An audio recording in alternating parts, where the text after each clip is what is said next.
আসসালামু আলাইকুম, hello everyone. আজকে তোমাদের তৈরি করে দেখাবো পটল ভর্তা।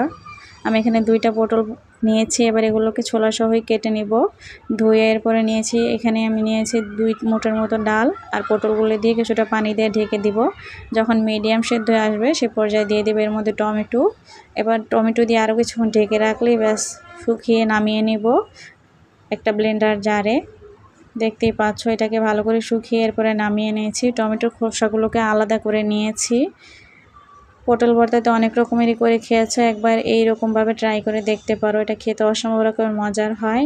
আমি এখানে কড়াইতে একটু তেল দিয়ে দিয়েছি একটা বড় সাইজের পেঁয়াজ, রসুন দিয়ে দিয়েছি 3-4টার মতো শুকনো মরিচ আর কাঁচা মরিচ। এগুলোকে ভালো করে টেলে এরপর ব্লেন্ডারে নিয়েছি, ব্লেন্ড করে নিয়েছি।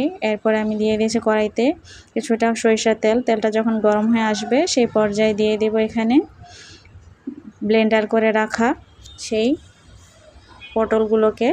এরপর এগুলোকে ভালো করে নাড়িয়ে চাড়িয়ে নিব। দিয়ে দেব স্বাদমতো লবণ। এটা যখন পানিটা শুকিয়ে আসবে সে পর্যায়ে নামিয়ে নিব। চাইলে তোমরা এখানে ধনেপাতাটাও দিতে পারো, আমি দেইনি। এরপর নাড়িয়ে চাড়িয়ে যখন পানিটা শুকিয়ে আসবে সে পর্যায়ে নামিয়ে নেব। এটা খেতে অসম্ভব রকমের মজার হয়। ব্যাস তৈরি হয়ে গেল আমার পটল ভর্তা। এরকম নিত্য নতুন ভিডিও পেতে চাইলে অবশ্যই লাইক কমেন্ট শেয়ার করতে ভুলবে না। আল্লাহ হাফেজ।